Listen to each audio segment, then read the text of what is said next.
So, welcome back. We are going to be looking in this clip at what we call the Gifts of Calvary. The work of the cross is finished. It is complete. Completely finished.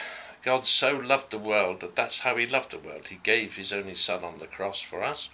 So what has been achieved for us on the cross? If the power of God is in the message of the cross, then what has been achieved? What is in the message?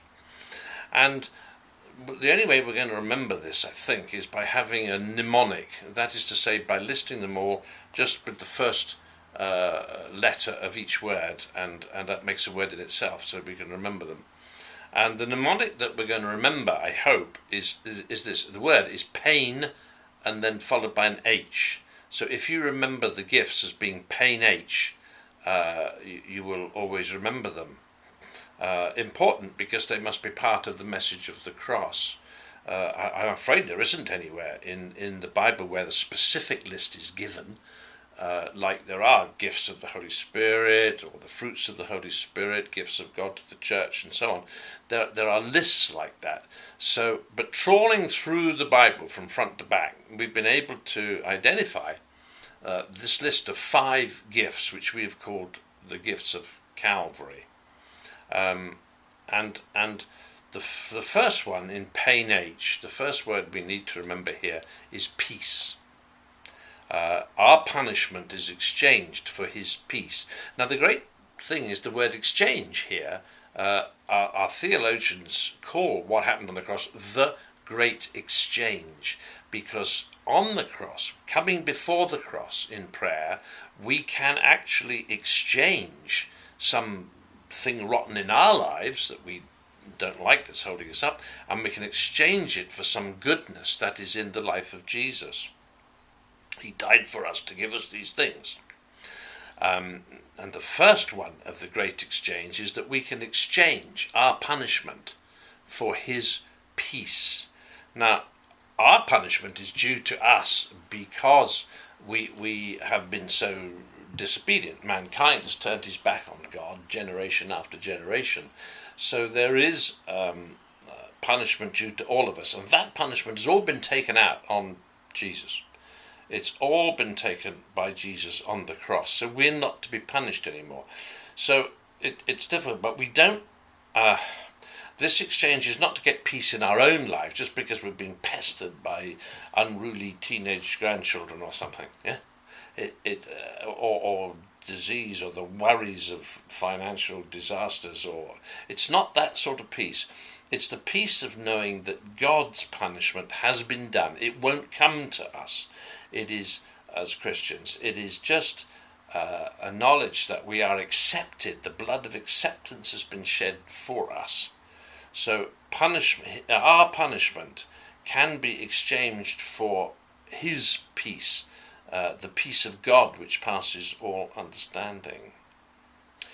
Now, the second one is abundance. Our poverty can be exchanged for his abundance. Abundance, that's the A in pain, the second letter. Abundance. Now, that's easier to get at, really, because, there is poverty in the world, and we are talking about poverty of money, but we're also talking about poverty of a lot of other things, like relationships and spiritual health and so on. There's a lot of poverty around in the world, poverty of education and a lot of things,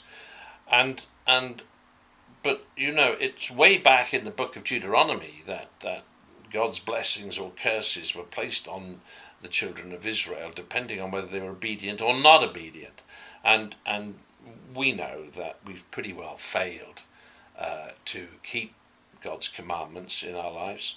We've pretty well gone astray, a lot of us. So poverty is an outworking of that. I mean, take, for example, financial poverty. I don't think there's any reason for any financial poverty in the world at all. It's only because I want to hang on to what I've got that you don't have what you need. It's a bit like that, really. However, dire poverty was a threat, something that would happen to us if we steered our kingdom away from God's kingdom, which is what we do. And that looking at the cross, you see, dire poverty, want of all things is another way the Bible expresses it, usually defined as being hunger and thirst, clothing, money. It's really in those areas. Now, you see, Jesus was hungry when he died. He hadn't eaten for about 24 hours.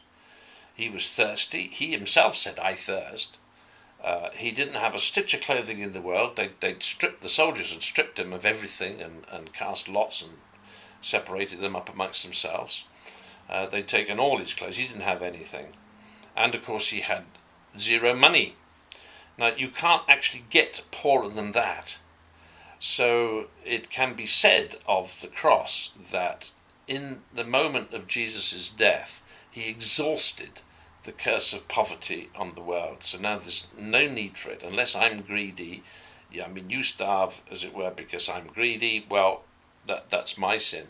But there is no reason anymore, if we all came to God and came to the cross and exchanged our poverty for his abundance, because Jesus had come to bring us an abundant life.